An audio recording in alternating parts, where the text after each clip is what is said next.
Nous allons lire Tite, chapitre 2, versets 11 à 15. Car la grâce de Dieu, source de salut pour tous les hommes, a été manifestée. Elle nous enseigne à renoncer à l'impiété et aux convoitises mondaines et à vivre dans le siècle présent selon la sagesse, la justice et la piété, en attendant la bienheureuse espérance et la manifestation de la gloire du grand Dieu et de notre Sauveur Jésus-Christ, qui s'est donné lui-même pour nous afin de nous racheter de toute iniquité et de se faire un peuple qui lui appartienne, purifié par lui et zélé pour les bonnes œuvres. Dis ces choses, exhorte et reprend avec une pleine autorité, que personne ne te méprise. Là, c'est l'instruction de Paul à Timothée, lui demandant d'enseigner ces choses. Et il a dit quelque chose ici.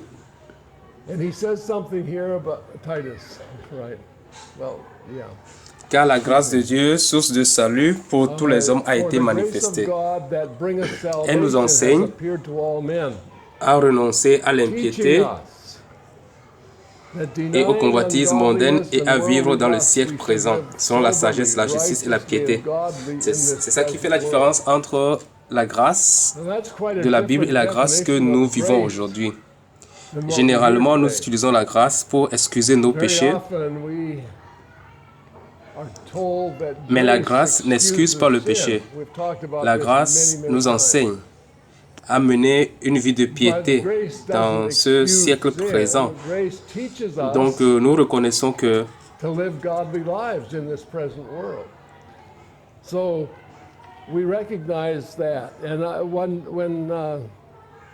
lorsque le frère Jacques a lu le message de Somme ce matin qui dit « Enseigne-moi tes voies et je louerai ton nom, enseigne-moi tes voies et je l'enseignerai aux pécheurs. » Et nous réalisons à travers Tite que la grâce de Dieu nous équipe. Alors, lorsque nous voyons de plus près, il dit, elle nous enseigne à vivre dans le ciel présent selon la sagesse, la justice et la piété, en attendant la bienheureuse espérance et la manifestation de la gloire du grand Dieu et de notre Sauveur Jésus-Christ. Donc c'est ça que le Saint doit focaliser.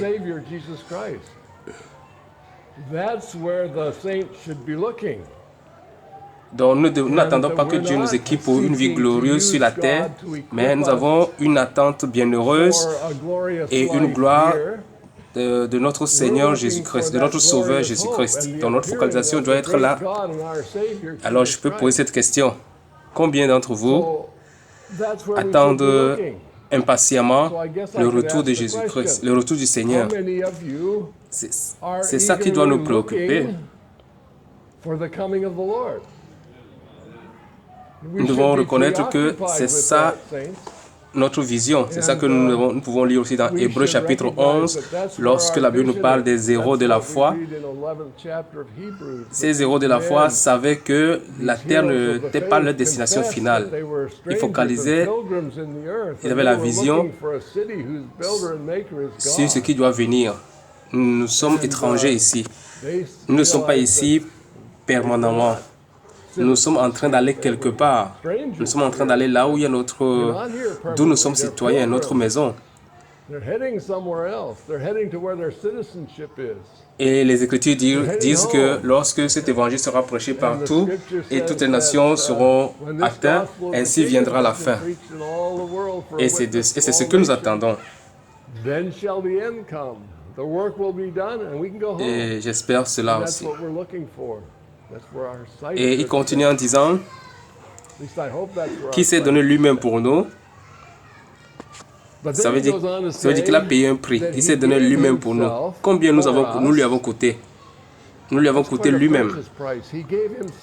Qui s'est donné lui-même pour nous afin de nous racheter de toute iniquité. Donc la grâce n'excuse pas le péché. Il a payé pour nous racheter de toute iniquité et de se faire un peuple qui lui appartienne, purifié par lui et zélé pour les bonnes œuvres. Nous sommes un peuple qui lui appartient. En anglais, on a utilisé le mot peculiar. Vous savez ce que ça veut dire? Peculiar, c'est le synonyme de quoi? Ce mot, peculiar, c'est un mot important.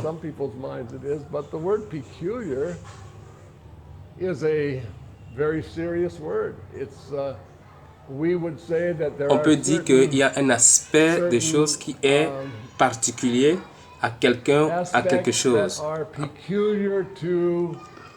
Donc ça veut dire que c'est unique, ça appartient à un possesseur.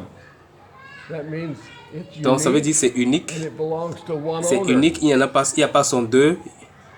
Et non seulement c'est unique, mais ça a un possesseur particulier. Ça appartient à une personne, une seule personne. Donc nous sommes un peuple. Il s'est donné lui-même pour nous. Il nous a rachetés de toute iniquité. Et il a fait de nous un peuple qui lui appartient. Donc un peuple particulier à lui seul, purifié par lui et zélé pour les bonnes œuvres.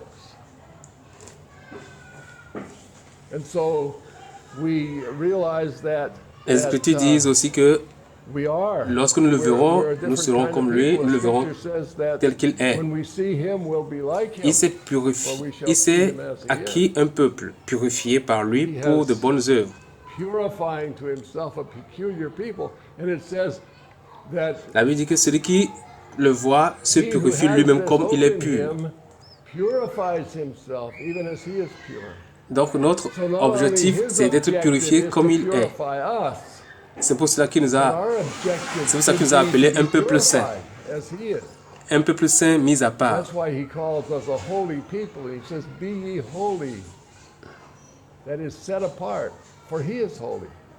Cela m'amène dans une pensée par rapport à l'Ancien Testament. Je me rappelle il y a plusieurs années de cela. Je sais que je vous ai déjà parlé de ça. Je pense que j'ai déjà dit tout ce que je connais. Donc, je suppose que vous avez déjà entendu tout ce que je connais. Il y a plusieurs années auparavant, quand j'ai été enseigné par mon frère qui m'a conduit au Seigneur, et il me rappelle, il m'a demandé, veux-tu être parfait? Et il a ouvert sa Bible dans 2 Timothée chapitre 3, versets 16-17. Toute écriture est inspirée, de Dieu, utile pour enseigner, pour exhorter, pour instruire dans la justice, afin que l'homme de Dieu soit parfait. Et j'ai pris cela au sérieux, et j'ai commencé par lire la parole. J'étais dans Exode. Il m'a dit, tu es en train de lire où? Je dis, je suis en train de lire sur le tabernacle. Il m'a demandé, tu comprends ce que tu dis? Il dit, aucune parole. Il a dit, est-ce que tu penses que tu peux faire le dessin de ce que tu lis? Alors j'ai pris un papier. Et j'ai commencé par faire le dessin de ce que je lisais. Oui, je pouvais faire un dessin acceptable de ce que je trouvais correct, juste. Ça a été une grande aide pour moi.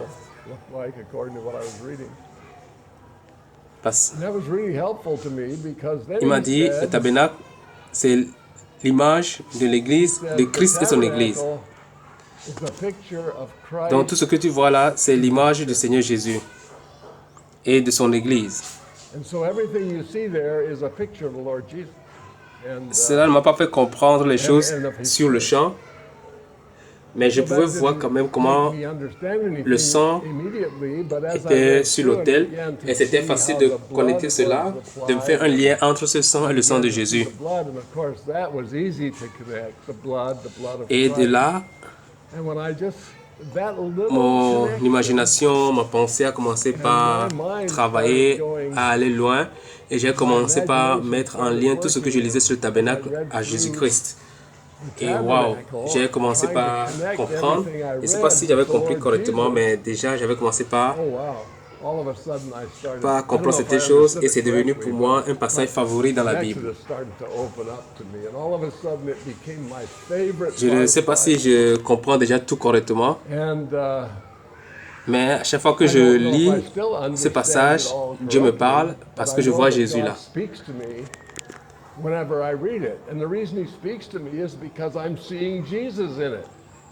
Lorsque nous lisons l'Ancien Testament, ce passage, nous voyons le sang des animaux sur l'autel et nous voyons le sang de Jésus là. Mais quand nous voyons l'habit des sacrificateurs, leurs vêtements, les tissus, les tentes, on ne comprend pas grand-chose. Mais ce n'est pas seulement ce que Dieu veut qu'on voit. C'est vrai que Dieu nous montre ces choses, mais il veut qu'on voie la vie, la parole qui est derrière ça. Vous vous rappelez, il a dit à Moïse, il faut construire ce tabernacle exactement selon le modèle que je t'ai montré. Pourquoi Dieu lui dit ça? Il ne peut pas juste construire quelque chose à sa guise. Il doit construire selon qu'il a vu. Donc ça veut dire que tout a un sens. Et ce n'est pas seulement pour le passé, mais c'est aussi pour le présent. Tout ce que Dieu fait aujourd'hui a un sens. Dieu n'est pas un fabuliste. Des fois, les saints le sont. Des fois, nous pensons que Dieu est comme nous. Des fois, on pense que Dieu il blague seulement, il dit des choses qui n'ont pas de sens.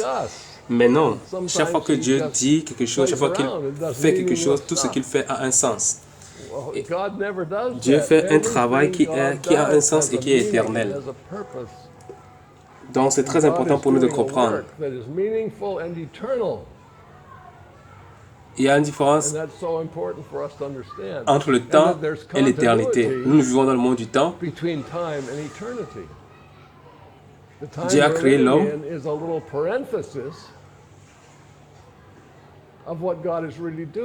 Il a créé l'homme à son image et à sa ressemblance. Des fois, je pense que nous ne comprenons pas ce qu'est l'humanité.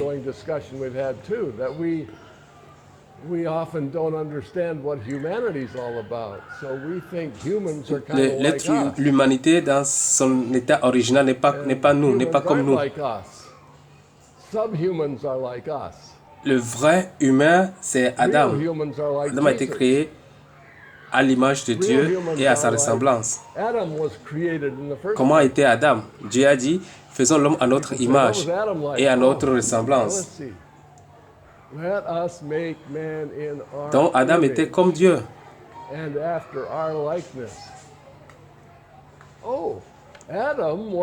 Adam n'était pas Dieu, mais il était à l'image de Dieu. Jusqu'à la chute, quand Ève regardait Adam, elle voyait l'image de Dieu. Lorsque Adam regardait à Ève, Adam regardait l'image de Dieu. C'est pour cela que ça devait être vraiment un choc de désobéir et subitement de se regarder et de ne plus voir cette image.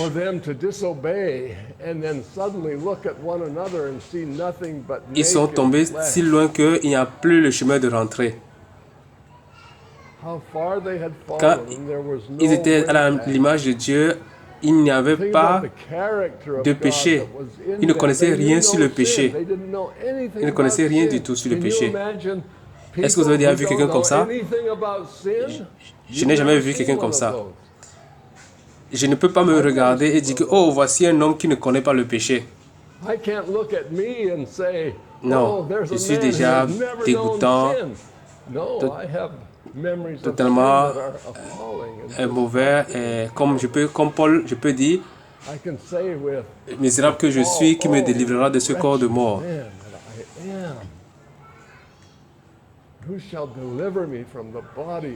Donc, vous n'avez jamais vu un être humain original. Un être humain, le réel, vous ne l'avez jamais vu. On ne l'a jamais vu. Donc lorsque nous parlons de bonté et de justice, ce n'est pas une meilleure version de vous-même.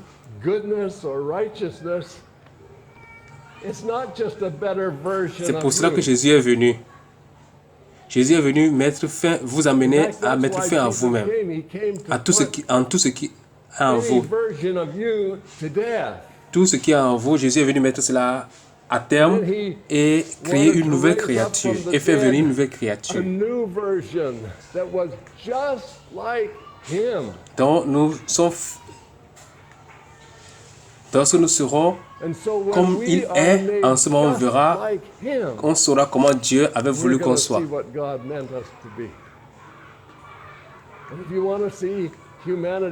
Alors si vous voulez voir le réel humain, regardez à Jésus. Le tabernacle était dans le désert. Le désert est vaste. Le désert est sale. Le désert est rempli de sable, de vent. Et dans ce désert, au milieu du désert,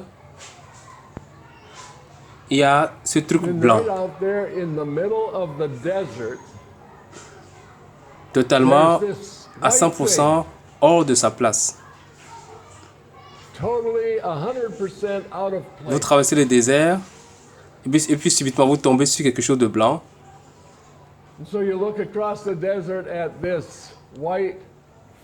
Qui est dressé sur la terre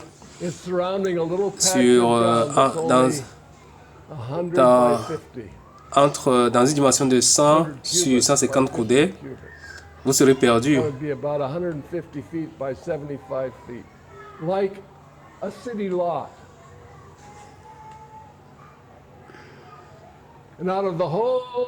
Dans ce grand désert, il y a ce petit endroit qui est consacré à Jéhovah, qui est hors conteste, qui n'est jamais vu, qui n'a pas été aperçu ailleurs, qui ne se trouve nulle part, si ce n'est dans ce désert seulement. Cela représente le territoire de Jéhovah.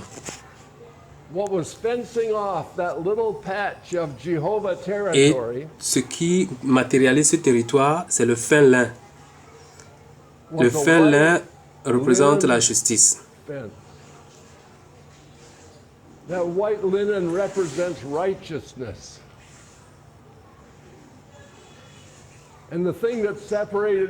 Donc, ce fin-là matérialise le territoire de Jéhovah et sépare l'extérieur de l'intérieur.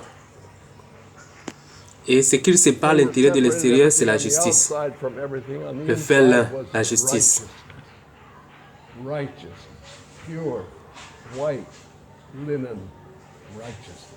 Je n'ai pas pensé à ça beaucoup de fois. Mais quand je pense à la structure, je vois que c'est où? C'est dans le désert. Et n'importe où le peuple allait, le tabernacle y allait. Le tabernacle les suivait et allait partout. Si vous partez du côté ouest de ce fin-là, vous ne trouverez pas l'entrée. Vous allez faire le tour et si vous allez du côté sud, du côté nord, vous n'allez pas trouver l'entrée. Donc dans cette structure, il n'y a qu'une seule entrée. La porte, c'est la porte. Lorsque vous allez à l'est, du côté est, il y a la porte.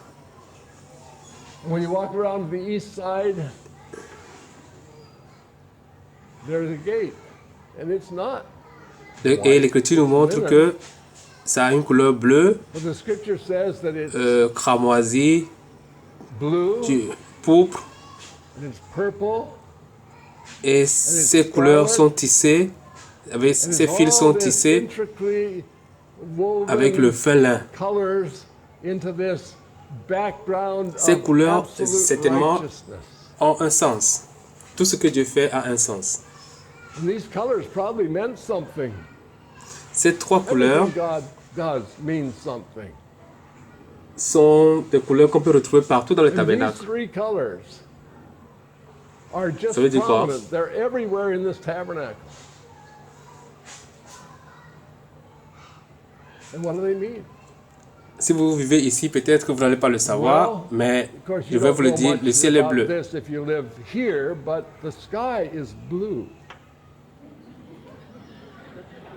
Et lorsque vous regardez au ciel, vous voyez ce ciel bleu, And when you look at the et je crois sky, que you see the blue sky, which is cela nous parle de la divinité du Seigneur Jésus-Christ, la déité du Seigneur Jésus-Christ.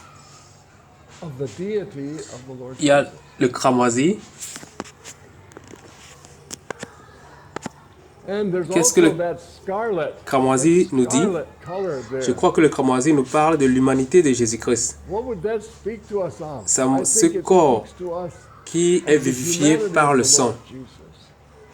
That flesh that was quickened by blood. Donc ça représente tout l'être humain, l'humanité. That blood was to be shed for us. Et comment on That obtient le red pourpre? represented humanity. Je prends le bleu, je prends le rouge, je prends le bleu, je les mélange. I take red Et and I take j'obtiens blue and I mingle them together. la couleur de la royauté. I have blue, which happens also to be the color of Donc royalty. nous avons l'image de So in that Jésus-Christ. gate, we have a picture of who Jesus really is. The only way Donc pour into entrer en, the en Dieu, pour entrer en territory of Jéhovah, Jehovah, pour entrer within dans that ce righteous territoire de compound justice, il is faut passer par la porte the qui est Lord Jésus-Christ. Jesus Christ Il a dit quoi? himself. There's no Je suis le other way. chemin, je He suis la said, vérité, "I am je suis la vie. the Personne ne peut way, venir au Père s'il ne the passe truth, pas and the par life. moi. And no man comes to the Father but by me." So here in that Dans ce monde, avec sa laideur, se trouve le tabernacle, se trouve l'Église. is this marvelous tabernacle. Il n'y a, that's en dehors de Jésus-Christ, il n'y a pas un autre moyen pour entrer dans only way in l'Église. is through the person of the Lord Jesus. There's no other way into the church. On ne peut pas entrer dans l'Église parce qu'on veut. Dans Actes chapitre 5, on a vu comment les apôtres prêchaient sous les portiques de Salomon, Acts 5 also that the saints un endroit were out public. street preaching. Mais personne They were n'osait preaching in that se joindre à public eux. square in Solomon's court. Ils pourraient dire, eh, viens, venez nous rejoindre. Mais personne n'osait They weren't saying, "Hey, come se and joindre join à eux. us." No man dared Mais on join voit que dans themselves Actes, unto that. c'est Dieu The qui only way ajoutait they could des join to hommes that à little l'Église. band of people was if the Lord added them to the church. Le seul moyen d'être ajouté à l'Église, c'est de passer par la porte, de venir The par only la way they could porte. be added to the church is if they came through the gate, the Lord Jesus. You got to think Et lorsqu'on ne about vient that, par la I porte, la thought, première chose you qu'on know, peut voir, c'est l'autel.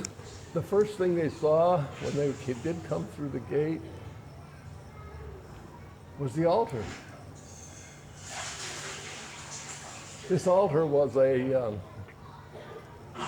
L'autel It was a kind of est de 5 sur 5, 5 côtés sur structure 5. that was 5 by 5 cubits.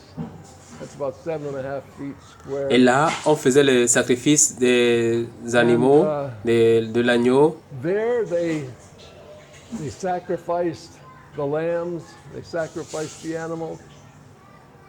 On coupe l'animal, sa tête, ses membres, They put them on on the coupe altar, they put ses the head on entrailles, the on altar, lave and they et put on the pose tout ça sur legs on the altar, l'autel des and sacrifices. they put the entrails, the heart, and all of those things were Et tout cela est brûlé. put on the altar. Et il y a plusieurs sortes de sacrifices. They were consumed, Il y a un they were sacrifice qu'on burned. fait le jour de l'expiation. Là, on prend deux animaux et on jette le sort sur ces animaux. Il y a un qu'on appelle l'animal du Seigneur, le sacrifice du Seigneur, et l'autre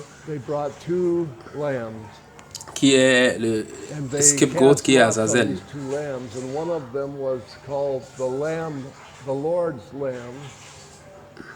Donc, on prend deux boucs.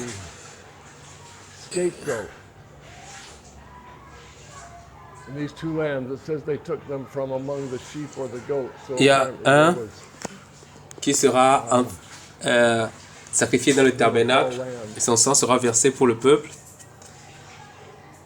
Et lorsque ce sang est versé, ils sont séparés ainsi de leur péché. Et après, on pose les mains sur la tête de l'autre bouc. Et après, quelqu'un prend la charge et l'amène loin dans le désert. Et on le laisse partir. Et le péché dont nous avons été délivrés a été éloigné de nous et enlevé. Nous sommes séparés de nos péchés par le sang de l'agneau et ce péché est éloigné de nous. Ne nous en souviendrons plus jamais. Et ça s'éloigne du peuple. Et celui qui a cette charge, il revient seul. Donc, il y a beaucoup de choses ici qui représentent Jésus-Christ. Et le Seigneur Jésus-Christ est l'agneau. Selon Jean-Baptiste, il a dit, voici l'agneau de Dieu qui ôte le péché du monde. Et le lendemain, il dit encore, voici l'agneau de Dieu. Il a dit ça deux fois. Il y a deux sortes d'agneaux.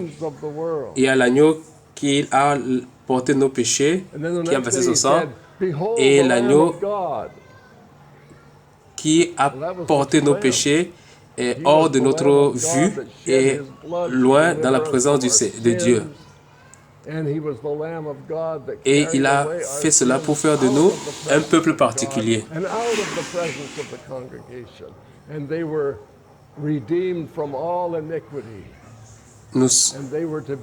Et aujourd'hui, nous sommes ce tabernacle en qui Jésus-Christ demeure.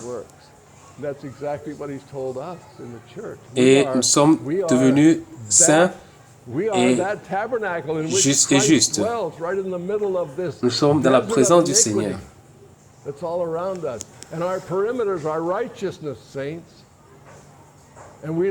Lorsque vous venez à Christ,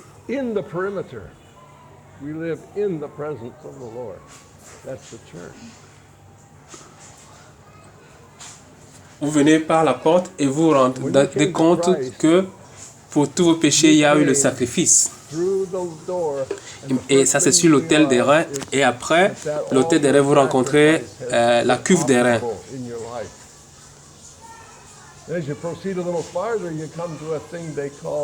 Vous savez avec quoi on a fait la cuve des reins? Avec des miroirs. But you know what they made that laver out of? Mirrors. Ce sont ces miroirs à l'époque étaient de l'airain poli. Avec cela, on a fait la cuve des reins.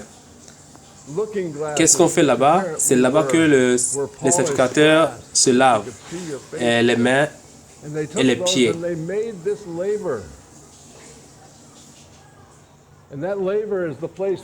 Et je me suis posé la question, combien de fois on doit se laver? Vous savez, nous avons été lavés une fois pour toutes.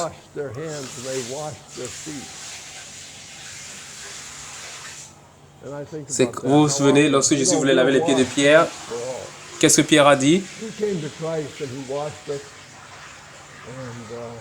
Pierre a dit non.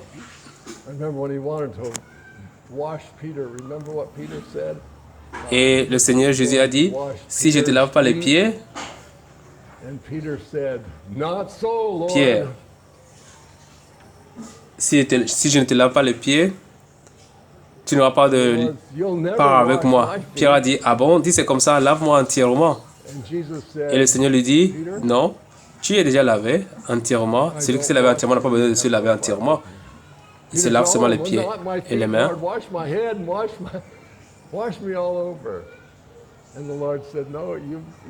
J'ai dit tout à l'heure que nous n'avons jamais vu quelqu'un qui est sans péché. You know, I said a moment ago that we've never seen a person that was totally without sin. Dimanche passé, nous étions en train d'étudier le verset qui parle dans 1 Jean 5, il y a un péché qui mène à la mort. Et ce n'est pas pour ce péché que je demande de prier. Et il y a un tel péché qui ne mène pas à la mort.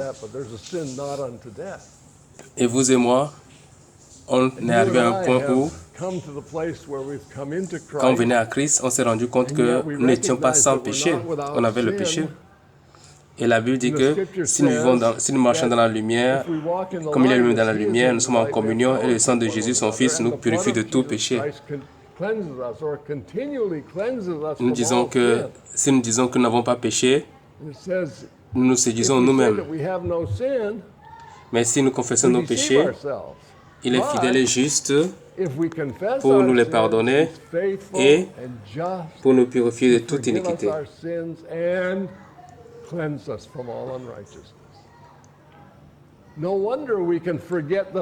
Il dit, nous oublions ce qui est derrière et nous courons vers la carrière que nous avons ouverte devant, ayant le regard posé sur Christ, le chef et le consommateur de notre foi. Si nous confessons, il est fidèle et juste pour nous purifier de toute iniquité. Il n'y a plus d'enregistrement de ce péché. Je ne dois pas revenir en arrière et dire que, oh, moi je suis un chrétien terrible. Oh, qu'est-ce que j'ai fait hier? Oh, qu'est-ce que j'ai fait le mois passé? Non. Le Seigneur dit non, non. Si nous confessons nos péchés, il est fidèle et juste pour nous les pardonner et nous purifier de toute iniquité. Nous avons cette relation continuelle avec le Seigneur, avec le sang de Jésus-Christ. Toujours, le sang de Jésus-Christ nous purifie toujours du péché.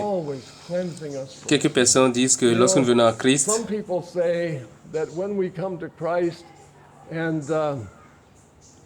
après la croix, à la croix, il a porté nos péchés passés, présents et futurs. C'est vrai, mais je crois que nous en abusons. Parce que l'Écriture parle de Dieu qui s'est chargé.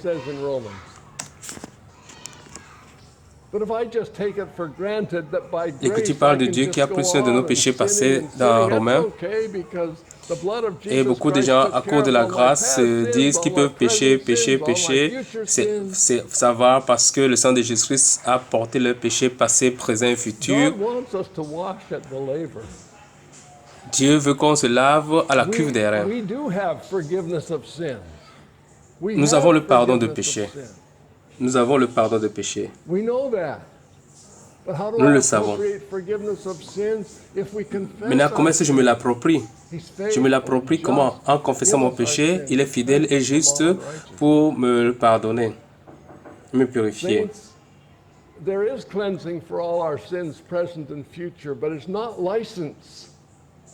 Il y a le pardon de nos péchés, passés, présents et futurs, mais ce n'est pas un permis pour commettre le péché.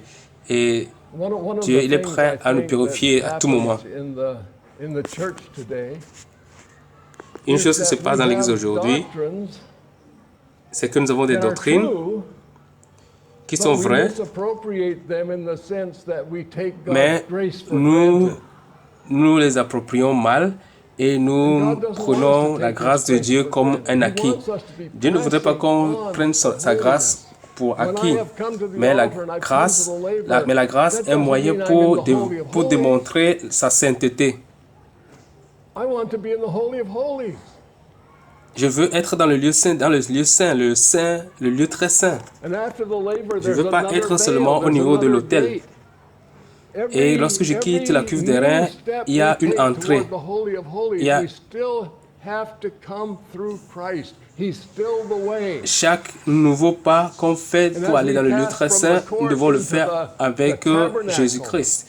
C'est pour cela que nous quittons le parvis, la cour, pour entrer dans la voile, dans la tente. Et il y a un voile.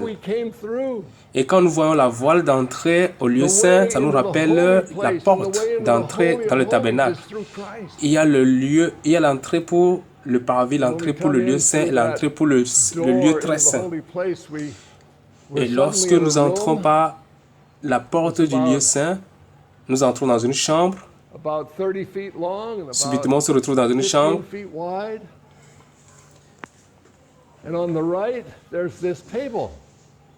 Et à la droite, nous voyons cette table. C'est à 27 inches de hauteur, comme votre table de dîner. 2 coudées de longueur. Ou c'est plutôt 3 coudées de longueur. Donc c'est 27 inches sur 13 inches. Je me confonds dans les nombres, dans les chiffres. Je me trompe un peu sur les chiffres. Et sur cette table, il y a 12 pains que nous appelons les pains de proposition. Ces pains représentent le pain de vie, le Seigneur Jésus-Christ, qui est notre vie. Il a dit, à moins que vous ne mangez ma chair et buvez mon sang, vous n'aurez aucune part avec moi dans le royaume. Et le sabbat, les sacrificateurs mangent de ce pain dans le lieu saint. Chaque semaine, ils viennent manger de ce pain.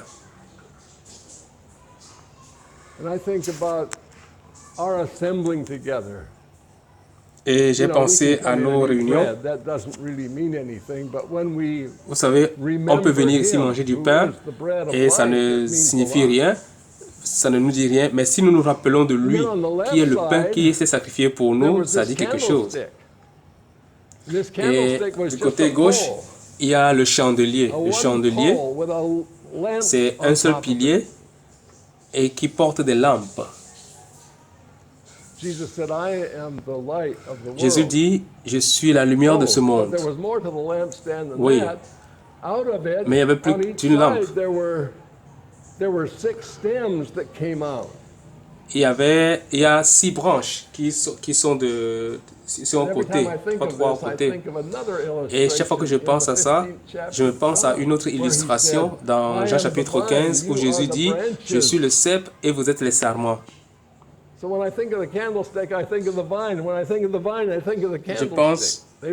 Lorsque je pense au cep et au sarment, je pense au chandelier. Lorsque je pense au chandelier, je pense à la vigne.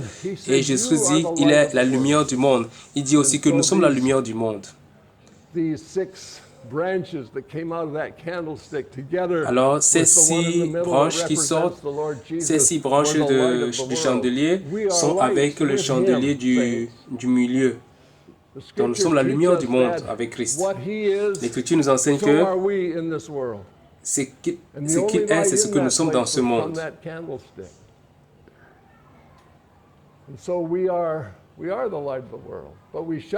Donc, nous sommes la lumière du monde. Nous brillons dans l'Église. Et il dit quoi? Le Seigneur dit, lorsqu'on allume une lampe, on la met sur le chandelier. Et il a dit aux Éphésiens que vous avez perdu votre premier amour. Donc nous sommes l'Église. Nous sommes le chandelier qui donne la lumière.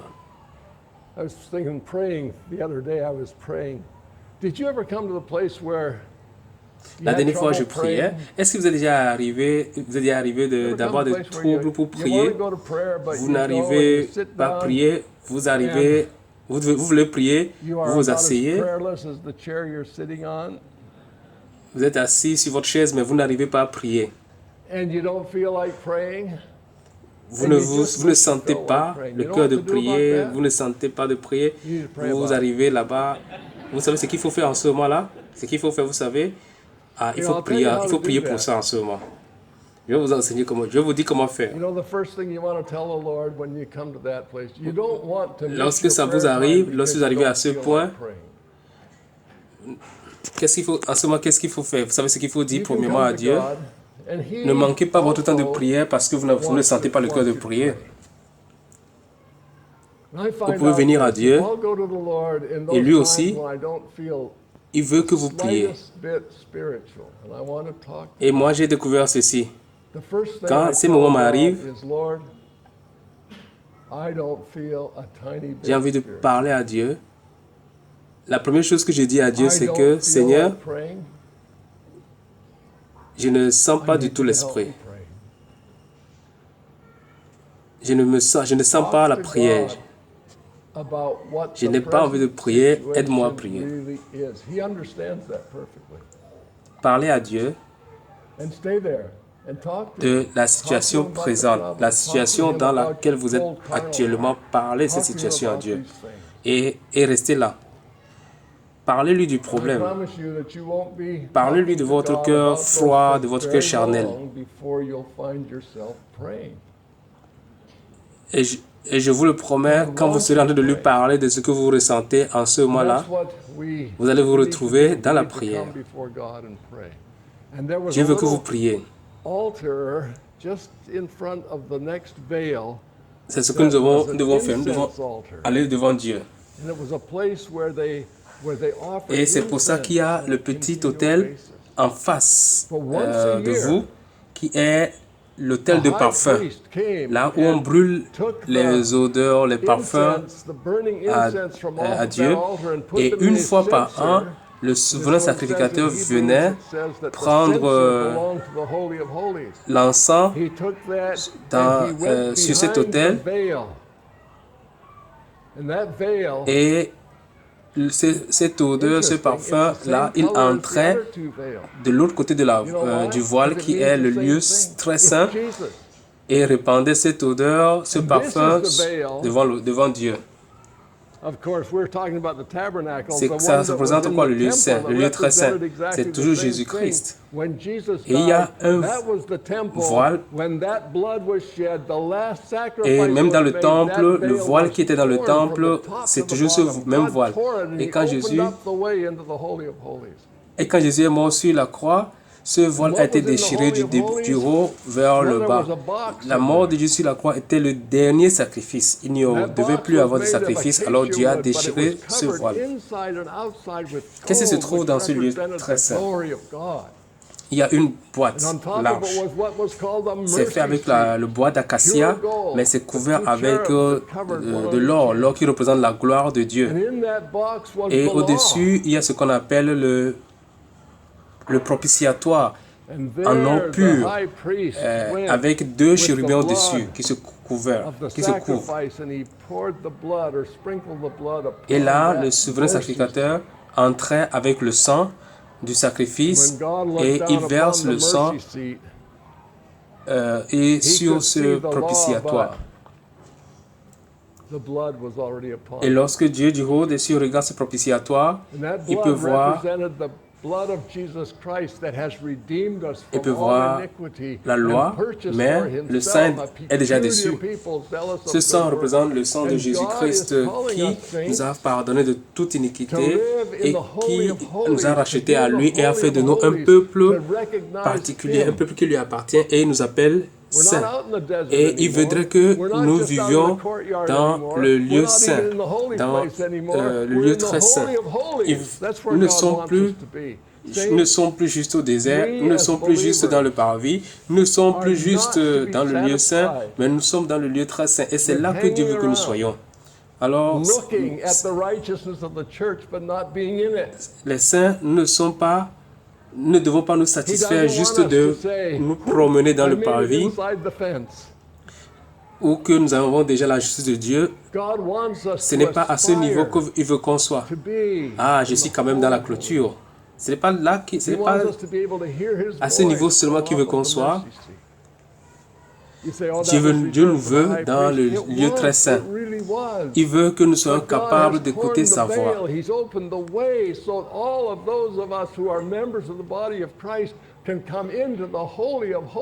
On dira que non, ce lieu est réservé aux souverains sacrificateurs. Bien sûr que c'est réservé aux souverains sacrificateurs, mais Dieu lui-même, il a déchiré le voile. Il a déchiré le voile et maintenant, ça appartient à tous les membres du Christ. Nous tous, nous avons l'entrée dans le lieu très saint où nous pourrons écouter sa voix. Nous vivons dans une génération où Satan a essayé de convaincre les croyants, de convaincre les saints en leur disant que non, tu es déjà dans le parvis, ça va. Aussi longtemps qu'on aura cette mentalité, Satan est en sécurité parce que cet évangile ne sera pas prêché à toutes les nations. Oh, bien sûr, le Seigneur, Dieu fera tout son travail. Il fera tout son travail, mais nous,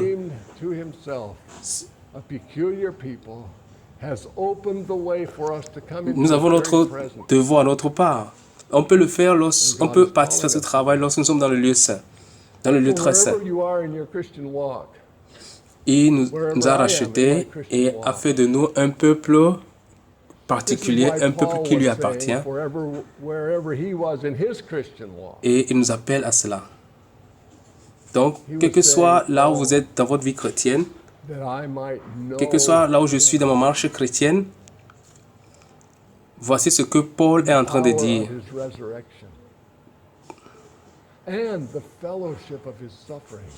Paul dit,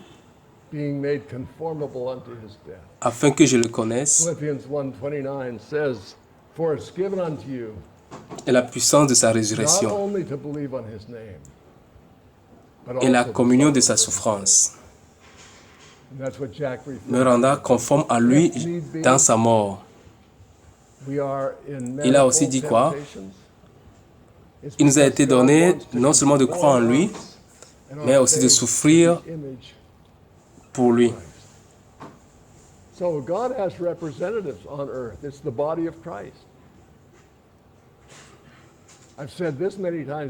Si aujourd'hui nous sommes dans la tentation, dans les épreuves, c'est parce que Dieu veut que notre foi soit conforme à lui.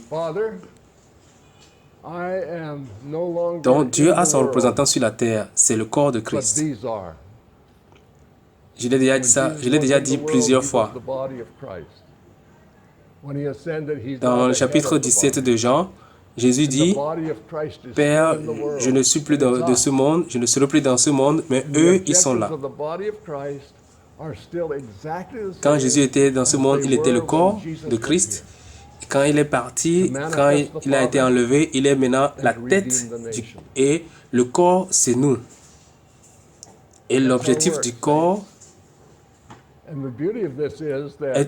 est toujours le même que lorsque Jésus lui-même était là. C'est manifester le Père et racheter les nations. C'est notre devoir, les saints. C'est notre tâche, à nous les saints. Et ce qui est intéressant, c'est que il a déjà fait. Il le fait toujours et nous devons nous mettre à sa disposition. Nous devons être disposés à l'accompagner. C'est tout pour aujourd'hui. Nous allons prier.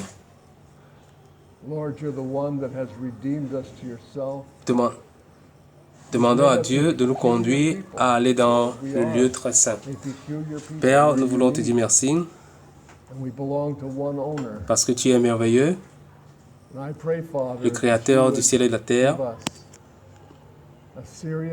Tu es celui-là qui nous a rachetés et tu as fait de nous un peuple qui t'appartient, un peuple particulier, et c'est ce que nous sommes. Nous appartenons à un seul Maître. Et je prie, Père, que tu nous donnes un cœur rempli de toi pour la cause de Jésus-Christ. Au nom du Seigneur Jésus-Christ. Amen.